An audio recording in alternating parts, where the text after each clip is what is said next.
Je voudrais, mes frères et sœurs, que vous preniez la Bible comme si c'était un livre que Dieu vous a envoyé.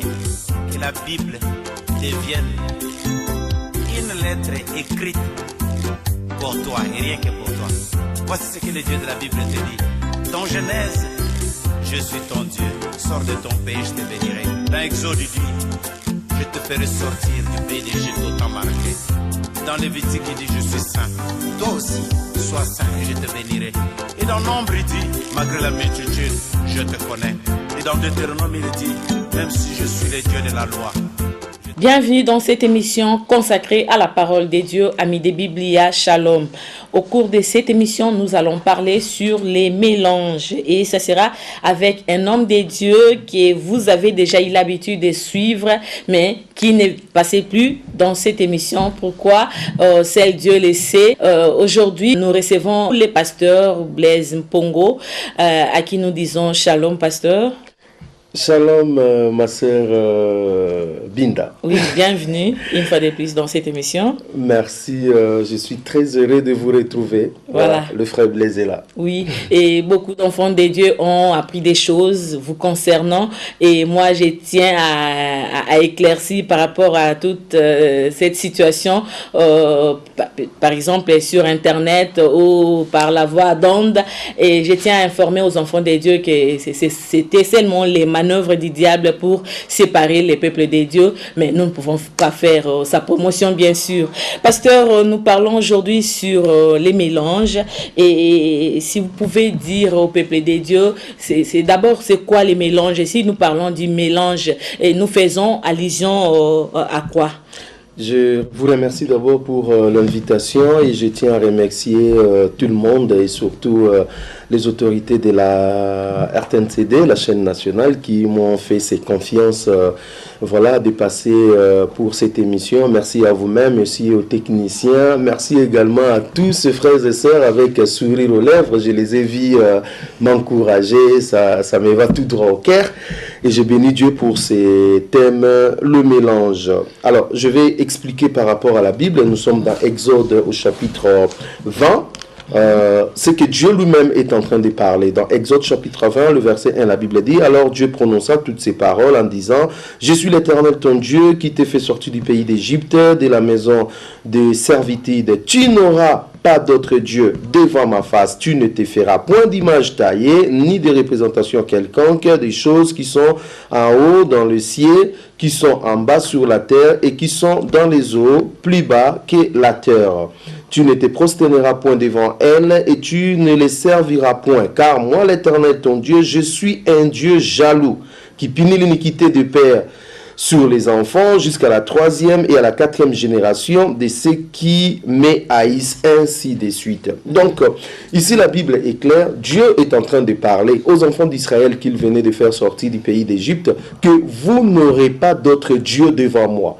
Donc, Dieu ne veut pas se faire mélanger avec d'autres personnes. Ça m'a fait rire dans des pays comme la Inde, ils ont des multitudes de dieux. Et une personne peut se retrouver avec 5 dieux, 10 dieux, 20 dieux. On les voit même dans les films. J'ai même eu un témoignage où un prédicateur a prêché une dame par rapport à Jésus-Christ.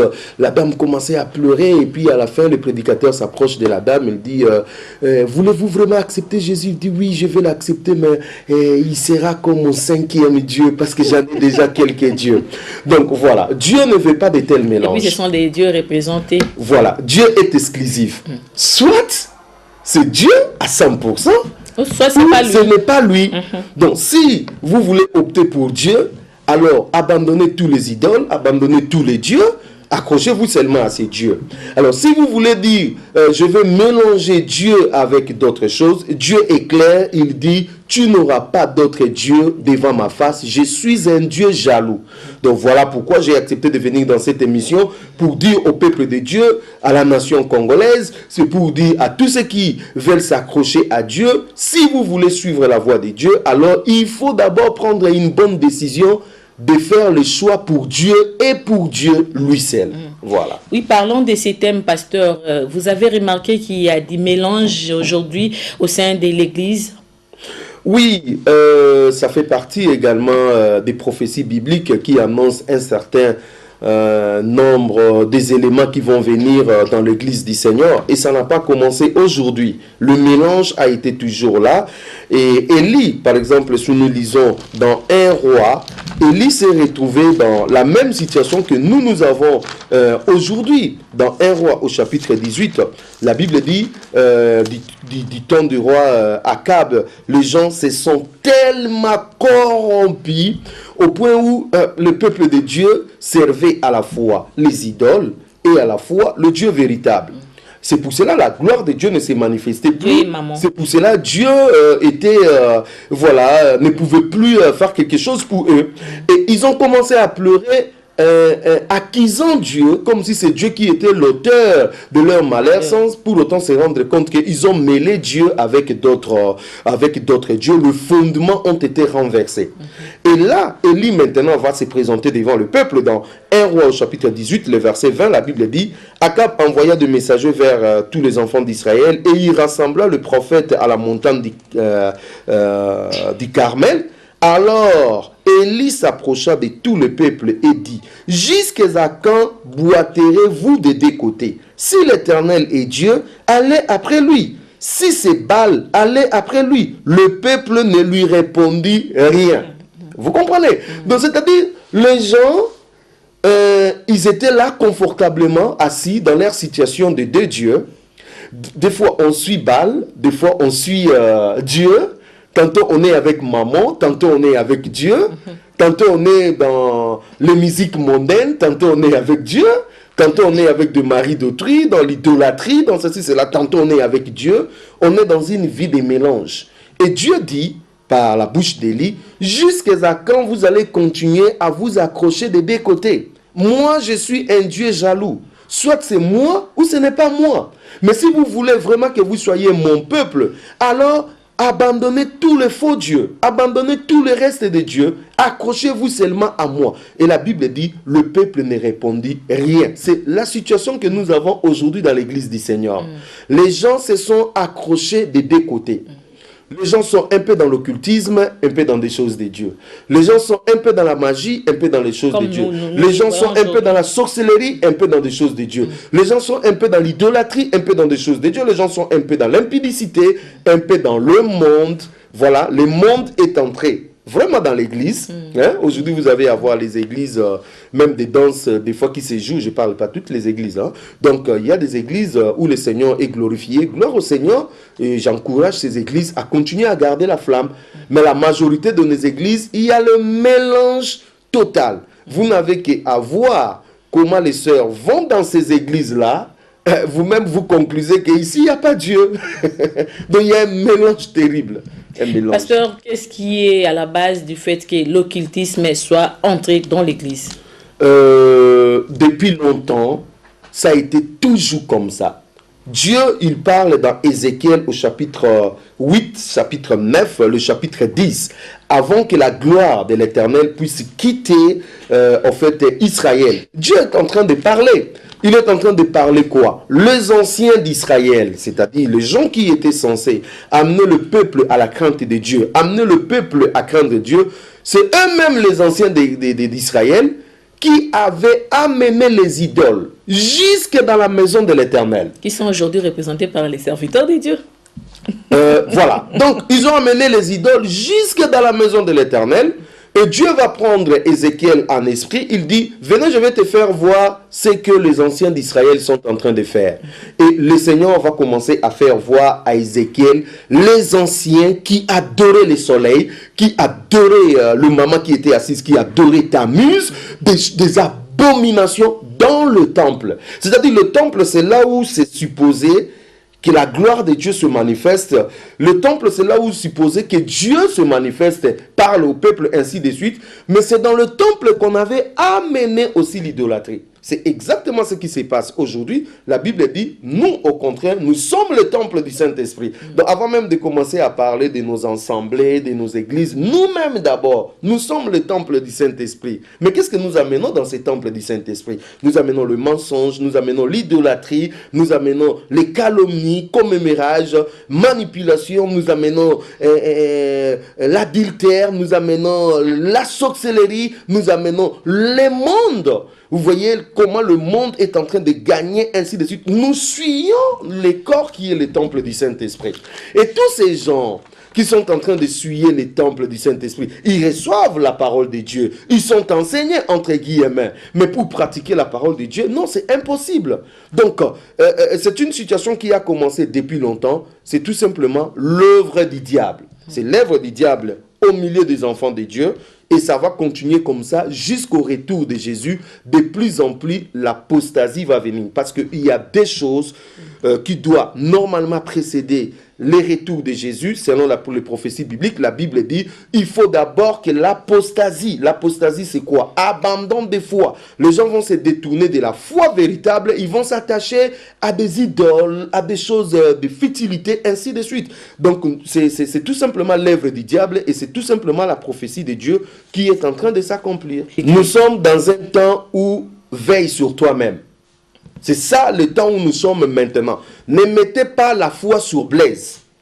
Le frère Blaise, c'est un homme, il peut aller en enfer. Oh, je refuse d'aller en enfer. Mais c'est un exemple fort que je suis en train de dire. Parce que Paul lui-même a dit ça.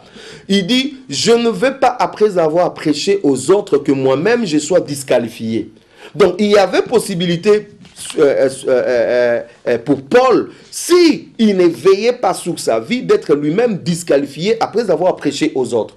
Donc nous devons faire très attention, que ce soit ceux qui prêchent la parole de Dieu, que ce soit nous qui écoutons cette parole de Dieu, chacun doit veiller sur sa propre vie.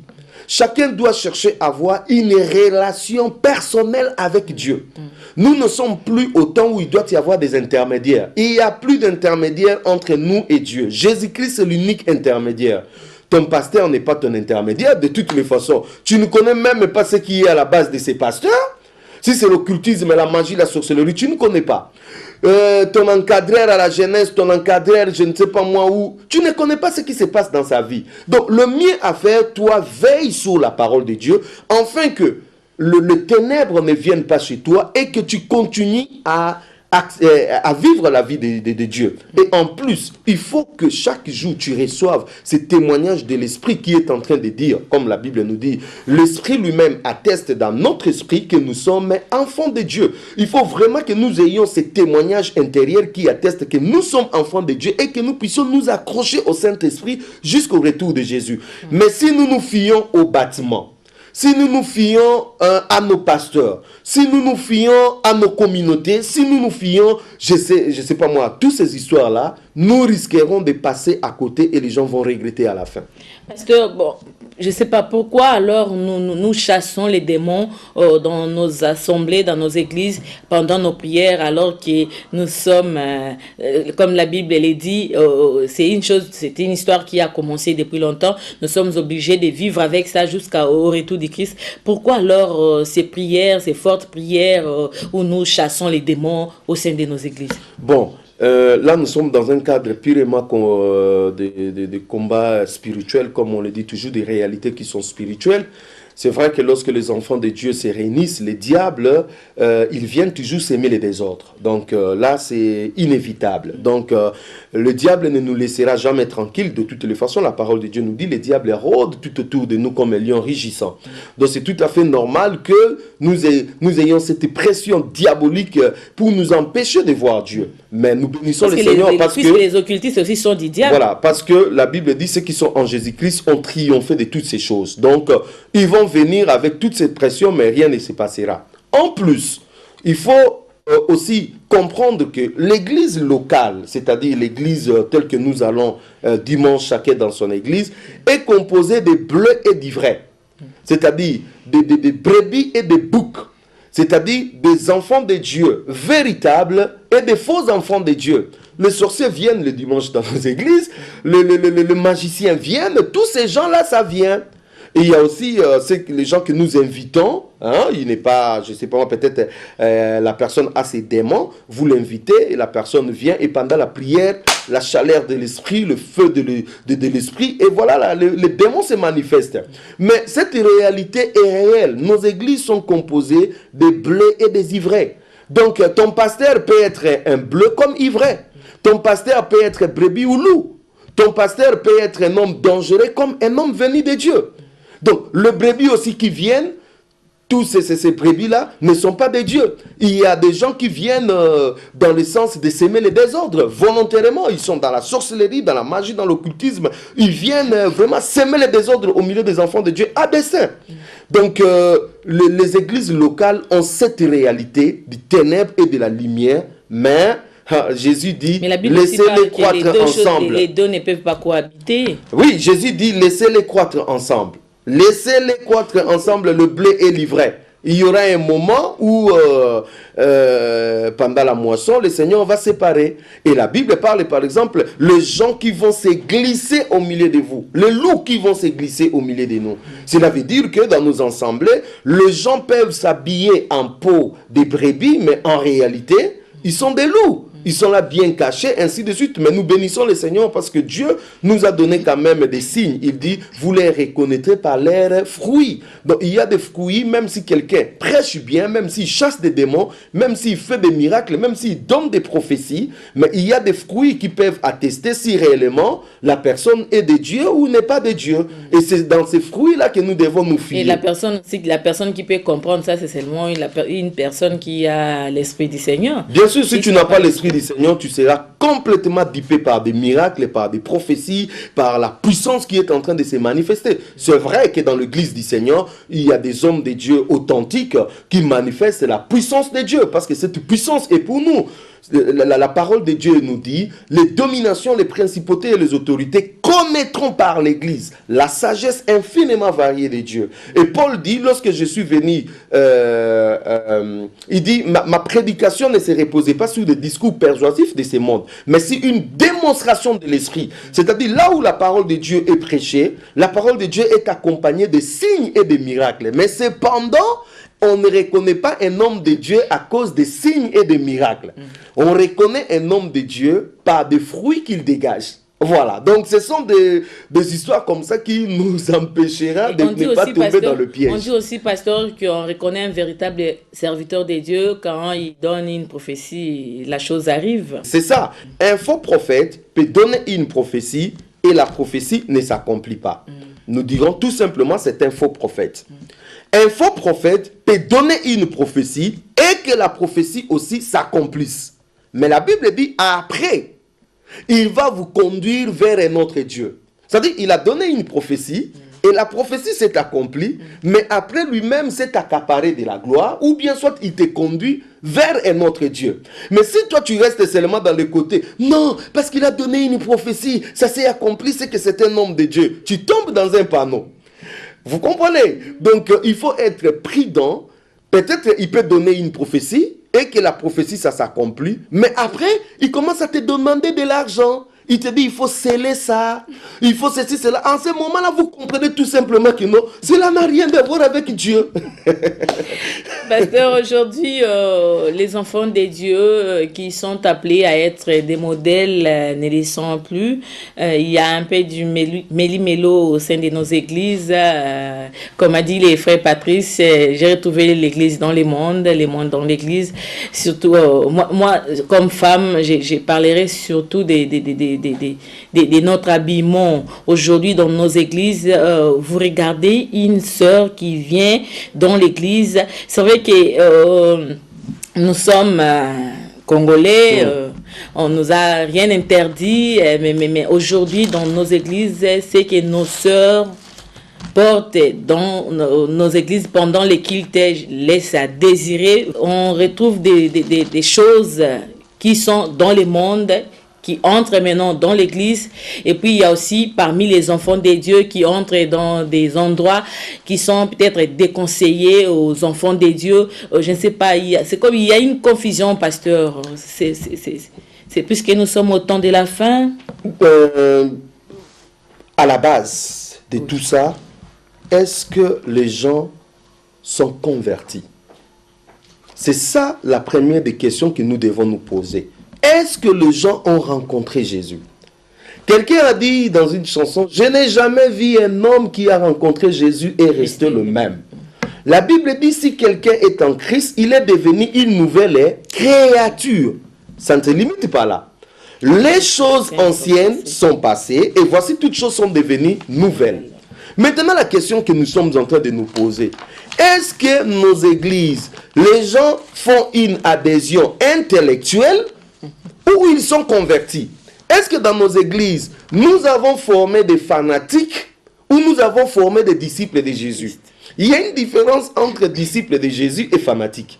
Le fanatique religieux, lui, il accepte tout ce que son pasteur lui dit. Il est là seulement pour soulever sa chaise. Alléluia! Azaya Nzambe! Azaya Nzambe! Les restes ne lui concernent pas. Et quand le pasteur est dans quelque chose qui n'est pas correct, essayez seulement de toucher. Il va te dire non, laissez-lui, lui c'est l'homme de Dieu. Il y a même des ceux qui ne veulent pas participer à cette émission. Voilà, donc c'est-à-dire... Puisque nous dénonçons. Voilà, donc c'est compliqué. C'est-à-dire on n'a pas formé des disciples, comme Jésus a dit, faites de tous mes disciples. On n'a pas formé des disciples. On a fait des adeptes, on a formé des fanatiques religieux qui défendent leurs pasteurs, leur communauté, qui n'ont jamais défendu Jésus, hein.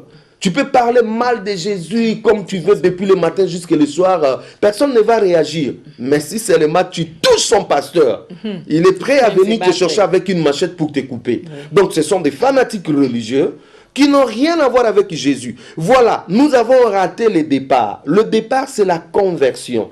Tu ne peux pas servir Dieu, tu ne peux pas prier Dieu si à la base tu n'as pas donné ta vie à Jésus. Si à la base tu n'es pas converti. Si à la base, il n'y a pas quelque chose qui s'est passé dans ta vie. Mais alors, comme il n'y a rien qui s'est passé dans la vie de tous ces mondes, c'est pour cela qu'on a juste transposé le monde dans l'église. Donc maintenant, on confesse Jésus, mais en réalité, Jésus n'est plus. Écoute, les gens ont un Dieu officiel. Le Dieu que chaque dimanche, il porte une belle veste, une belle cravate, une belle robe. Et tout le monde sait, ah oui, il démarre sa Jeep, sa voiture. Ah, tu vas où? Je vais dans l'église, entre guillemets. C'est-à-dire tout le monde sait, ah, lui, il prie dans telle église. Ça, c'est un Dieu officiel. Et quand le dimanche, il va rendre culte à ce Dieu officiel, dès qu'il termine, il rentre dans ces dieux officieuses. C'est-à-dire, on lui connaît X, Y, mais à l'intérieur, il va dans son idole, il va dans ses bagues magiques, il va dans ses chaînettes magiques, il va dans toute sa vie, des désordres. Vous comprenez? Donc, et nous, aujourd'hui, dans nos églises, nous nous contentons seulement que non. Ah ben oui, j'ai une grande église. Le dimanche, il y avait 2500 personnes. Oui, il y avait 2500 personnes, mais il y a eu combien des enfants de Dieu réellement? Si Jésus-Christ revenait, combien dans ces 2500 vont partir? C'est ça le problème. Donc, nous ne devons pas nous contenter de la foule, mais nous devons nous contenter de chercher à comprendre, est-ce que ces gens iront vraiment au ciel? La Bible dit, large est la route qui amène à la perdition, mais étroite est la route qui amène au salut. Donc, c'est-à-dire, dernièrement, j'étais dans une église, les gens sortaient, dans une assemblée, les gens sortaient, et moi, je passais, j'étais juste dans la voiture, je passais, j'ai vu une sœur qui est sortie, elle avait ça, ce n'est même pas une mini-jeep, c'est je dirais une mini-jeep, où elle sortait de l'église, et de l'assemblée, je me suis dit, mais il y a un problème ici. Il y a un problème ici. Comment une personne convertie, qui ne sait même pas respecter son corps, là, ça trahit directement que non, les gens ne sont pas convertis. C'est pour cela, on danse des musiques mondaines, et puis on vient danser pour Jésus. On vole, on tue, on fait tout ce qu'on veut, et puis on revient à Jésus. C'est tout simplement du méli-mélo. Et pour tous ces gens qui sont dans une vie comme ça, vous savez la fin c'est quoi? La fin est qu'ils perdent leur temps. C'est une perte de temps, parce que la Bible nous dit dans Apocalypse chapitre 3, vous connaissez bien le verset, hein? Donc c'est un verset, je vais lire avec vous pour ceux qui ne connaissent pas le verset. La Bible dit ceci, je connais tes œuvres, je sais que tu n'es ni froid ni bouillant. puisque tu es froid ou bouillant, ainsi, parce que tu es tiède et que tu n'es ni froid ni bouillant, je te vomirai de ma bouche. Donc, tous ceux qui sont dans une vie de duplicité, tous ceux qui sont dans une vie double, tous ceux qui s'accrochent de deux côtés, tous ceux qui sont dans le monde et dans l'église, tous ceux qui sont dans la sorcellerie, dans l'occultisme, dans la magie, tous ceux qui ont des dieux officiels et des dieux officieuses, la Bible dit, à la fin des temps, je te vomirai de ma bouche. C'est-à-dire, si tu es une personne avec double vie, donc tu es une personne tiède, tu es ni chaud ni froid. Et pour une personne comme ça, vous perdez votre temps dans l'église. Peut-être que vous êtes en train d'avoir déjà vos récompenses avec tous les désordres qu'on fait dans l'église. Mais quand le Seigneur Jésus-Christ reviendra, ces gens-là, n'auront ni part, ni héritage avec le Seigneur Jésus. Pasteur, nous tendons vers la fin de cette émission. Que diriez-vous de quelques pratiques occultes qui sont pratiquées aujourd'hui dans nos assemblées? C'est vrai, avant qu'on commence à parler du ténèbre, il faut reconnaître que Dieu est puissant et Dieu existe. Ce n'est pas parce que le monde du ténèbre est en train de copier le vrai que le vrai n'existe pas. Donc, dans une église où Jésus est glorifié, les démons sont chassés, les gens sont guéris, le miracle s'opère. Ça, c'est automatique. Parce que vous ne pouvez pas prêcher la parole de Dieu sans que ces choses se manifestent. Ces choses sont automatiques. Là où la vraie parole de Dieu est proclamée, le miracle suit, les gens sont guéris, libérés, ainsi de suite. Cependant, nous ne courons pas derrière le miracle. Nous ne venons pas pour le miracle. Nous venons pour Jésus. Nous venons pour le royaume. Donc, Jésus opère ces choses, nous lui glorifions, nous lui donnons toute la gloire, mais nos yeux sont continuellement fixés vers Jésus. Maintenant, là où la crainte de Dieu n'est plus, là où il n'y a pas même, on ne cite même pas le nom de Jésus, on ne met pas l'accent sur l'enlèvement de l'église, on ne met même pas l'accent sur le retour de Jésus, on ne met pas l'accent sur le péché, on ne met pas l'accent sur la crainte de Dieu, on passe tout le temps, délivrance, miracle à gauche, miracle à droite, le pasteur vient, il tourne sa Bible comme ça, il tourne sa Bible comme ça, il ne prêche même pas un verset, du coup il commence à guérir les gens, ainsi de suite. Bien-aimés dans le Seigneur, faisons attention, vous risquerez d'être séduits par des miracles. La Bible dit, ils viendront, ils feront des grands miracles, des grands prodiges, mais faites attention. Faites attention. Et ils vont séduire beaucoup de gens. Ben là où on est en train de faire des faux miracles, vous allez le remarquer parce que maman va l'accompagner. Donc on vous dira que ces pochettes, c'est une pochette qui guérit, mais en réalité, on va vous demander d'acheter la pochette. Donc maman est derrière. On vous demandera de prendre cette huile parce que ça va guérir, machin, mais on va vous demander maman. C'est-à-dire, des fausses pratiques sont toujours accompagnées de l'argent. On va prophétiser sur vous. Oui, Dieu va faire, mais après, on va vous dire, il faut l'enveloppe pour s'aimer. Donc, toutes ces pratiques démoniaques sont toujours accompagnées de maman. Laissez-moi vous faire rire. Un jour, je suis entrée dans un bus. Il y a un frère qui est entré. Que Dieu vous bénisse. Tout le monde disait Amen. Et il a directement commencé avec les prophéties, il prophétisait sur tout le monde. Moi, il ne regardait même pas. Il prophétisait, il n'a même pas de prêcher. Il a directement commencé avec la prophétie. Et à la fin, il dit, bon, j'ai un frère qui est malade à l'hôpital, il a besoin de médicaments. Si vous pouvez nous aider à acheter les médicaments pour ses frères, Dieu va vous bénir. Je me suis retournée, j'ai regardé les frères. Je me suis dit, oh, mais tu n'as même pas prêché. Il a dit, ma soeur, je me suis arrêtée là et bien voilà. C'était seulement pour vous faire rire, pour vous dire qu'il y a des choses qui se passent, pas seulement au sein de nos églises, mais aussi en dehors de nos églises. Mais je voulais aussi vous dire que vous savez qu'il y a aussi des vrais enfants de Dieu qui montent dans des bus pour prêcher la parole de Dieu. Si, des vrais enfants de Dieu vont aussi dans des marchés, dans des arrêts de bus, ils prêchent la parole de Dieu. Mais maintenant, la grande difficulté et que tous ces voleurs qui ont quitté leurs activités qu'ils faisaient dans le monde, ils sont remplis dans l'église, c'est eux qui sont en train de ternir justement l'image de l'église. Vous ne pouvez pas passer dans un bus prêcher la parole de Dieu et commencer à demander les offrandes, ainsi de suite. Ça n'existe pas. Si réellement vous aimez Dieu, alors il faut qu'on arrête avec tout ça. Proclamons juste la parole de Dieu. Et voilà, Jésus est glorifié, on n'a pas à demander de l'argent, ainsi de suite. Pasteur, c'était le mot de la fin. Par rapport à cette émission d'aujourd'hui, nous avons parlé sur les mélanges et vous avez compris que la matière est abondante. Enfants de Dieu, je sais que vous avez été bénis par rapport à ces thèmes. Que Dieu vous bénisse. Merci à vous tous et continuez à faire confiance à cette émission. Si vous avez des remarques, n'hésitez pas de nous appeler au numéro affiché au bas de vos postes téléviseurs. Si vous avez besoin du numéro de pasteur, vous l'aurez en appelant à ces numéros. Que Dieu vous bénisse. Bonne journée dominicale. Je voudrais, mes frères et sœurs, que vous preniez la Bible comme si c'était un livre que Dieu vous a envoyé. Que la Bible devienne une lettre écrite pour toi et rien que pour toi. Voici ce que le Dieu de la Bible te dit. Dans Genèse, je suis ton Dieu. Sors de ton pays, je te bénirai. Dans Exode, il dit, je te ferai sortir du pays d'Égypte au temps marqué. Dans Lévitique, il dit, je suis saint.